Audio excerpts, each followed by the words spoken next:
বাংলাদেশ বনাবলৈ আহিছে বাংলাদেশ বনাব আহিছে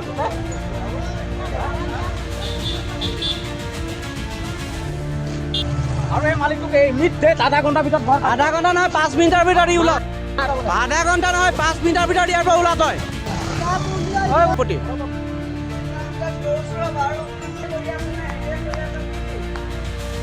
এয়া পলাই পলাই যাবলৈ লৈছে এতিয়া পলাইছে তেওঁলোক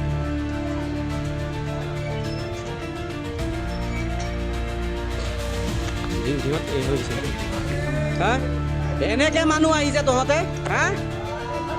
গোৰ্খা পিন্ধি পিন্ধি তহঁতে হেৰি কৰিবলৈ আহিছে চাওক এই মাদ্ৰাছা বনাবলৈ ইয়াত হেৰি কৰিছে চাওক চাওক মাদ্ৰাছা বনাইছে আপুনি ওলাই যাওক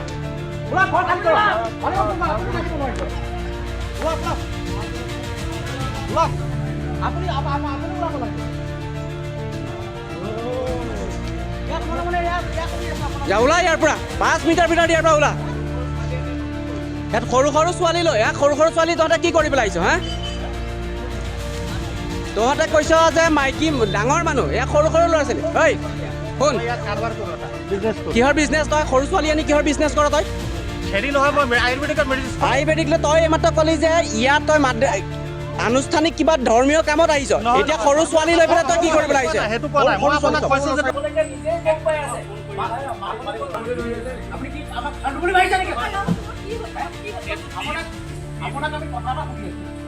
আছো আপুনি যে গুৰুত্ব দিয়া নাই ঘাট পাচলি আমাক অৱগণনা কৰিছে আমি বিলাসী থানা অসমৰ পৰা আহিছো আপোনালোকে নিউজত দেখি আছে আপুনি কিহৰ বুলি প্ৰেছন কৰে নিউজ চাই আছে নিউজ যদি চাইছে তাৰ পাছত আপুনি ইয়াত থকা মানুহ আজি অহা মানুহ আপোনালোকে ইয়াত থকা মানুহ ঠিক আছে ইমানখিনিলৈকে আমি মানা কৰি আছো যে কোনো মানুহ এতিয়া আহি সোমাব নোৱাৰিব এওঁলোক বিচ্ছেদ হৈ অহা মানুহ থিয় হৈ অহা মানুহ আপোনালোকে আমাক খোৱাটোও দিব পাৰে মুঠতে আমি এটাই জানো কাৰো পাৰ্মিশ্যন নোহোৱাকৈ আমাৰ ইয়াত কোনো সোমাব নোৱাৰিব তেওঁলোকক আপোনাক কিহৰ কাৰণে চাহ দিছে কিহৰ কাৰণে আজি আমি পূব কলিয়াবৰ পশ্চিম কলিয়াবৰ দুইটা আঞ্চলিক মিলি আমি ইয়াত উপগাঁৱত আমি আহি উপস্থিত হৈছোঁ বিলাসী থানা ইয়াত উপস্থিত হোৱাৰ মূল কাৰণটো হৈছে আমাৰ এইখন অতুল হাজৰিকা নামৰ ব্যক্তিজনৰ অসমীয়া মানুহ এজনৰ ঘৰত মুছলিম মানুহসকলক তেওঁলোকে ভাড়া দিছে 2 বছৰ বুলি কৈছে কিন্তু আমি জনামতে 2 বছৰ নহয় তেওঁলোকে আজি যিখিনি উচ্ছেদ হৈ অহা মুছলিম সম্প্ৰদায়ৰ যিখিনি মানুহ তেওঁলোকে ৰাতিপুৱা আমি ইমানখিনি কথা কোৱাৰ পাছতো তেওঁলোকে আজি ৰাতিপুৱা 2-3 গাড়ী আহি পেলাই ইয়াত মুছলিম মানুহ সোমাই আমি তেওঁলোকক কথাখিনি সোধাৰ লগে লগে তেওঁলোকে কৈছে যে ধৰ্মীয় অনুষ্ঠান কিন্তু এইটো কোনো ধৰ্মীয় অনুষ্ঠান নহয় তেওঁলোকে বিদেশীৰ পৰা যিখিনি উচ্ছেদ হৈ আহিছে উচ্ছেদ হৈ অহা মানুহখিনিক তেওঁলোকে স্থান দিছে আৰু আমি তথ্যমতে মালিকক আৰু ওচৰৰ দাদাজনৰ নাম কি ভূঞা হেমন্ত ভূঞা তেখেতৰ লগত কথা পাতিলোঁ তেওঁলোকে কৈছে যে তেওঁলোকে গম নাপায় কিন্তু পিছৰবাৰ আমি সোধোতে তেওঁলোকে অনুমতি দি পেলাই সোমাইছে যেতিয়া তেওঁলোকক অতনু ভূঞাক আমি সকলোখিনি তথ্য জোৰ কৰি সোধাত তেওঁ আমাক উল্টাই কথা কৈছে আমি গম নাপাওঁ আৰু পিছত এটা কথাই গম পাইছোঁ তেওঁ এই মাটিখিনি মুছলিম সম্প্ৰদায়ক বেচিবৰ কাৰণে যো-জা চলাই আছে তো আমি বিলাসী থানা অসমে এইটোৱে দাবী কৰোঁ আমাৰ ইয়াত অসমৰ জাতি মাতৃভূমিৰ ক্ষেত্ৰত আমি কোনো মুছলিম মানুহক আমাৰ অসমৰ মাটি আমি বিক্ৰী কৰিব নিদিওঁ আমি আগলৈ এনেকুৱা পদক্ষেপ লৈ থাকিম আৰু যদি কোনোবা অসমীয়া মানুহে বা কোনো মানুহে যদি অসমৰ ভিতৰৰ মাটি যদি মুছলিম সম্প্ৰদায়ক বিক্ৰী কৰিবলৈ যায় তাৰ প্ৰতি আমি তীব্ৰ প্ৰতিক্ৰিয়া আৰম্ভ কৰি আগুৱাই যেনেকৈ প্ৰতিক্ৰিয়া আৰম্ভ কৰি আছোঁ আগলৈ আমি তেনেকৈ প্ৰতিক্ৰিয়া চলাই যাম তীব্ৰ প্ৰতিক্ৰিয়া চলাই যাম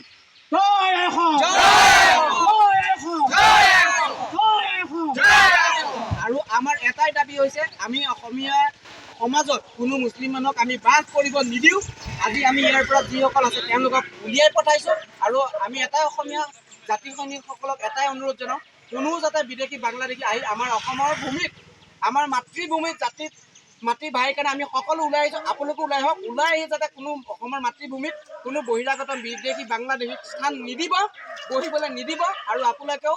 সকলো ওলাই আহি সজাগ হওক জয় আই অসম জয় আই অসম কলিয়াবৰ বিলাসী থানা জিন্দাবাদ কলিয়াবৰ বিলাসী থানা জিন্দাবাদ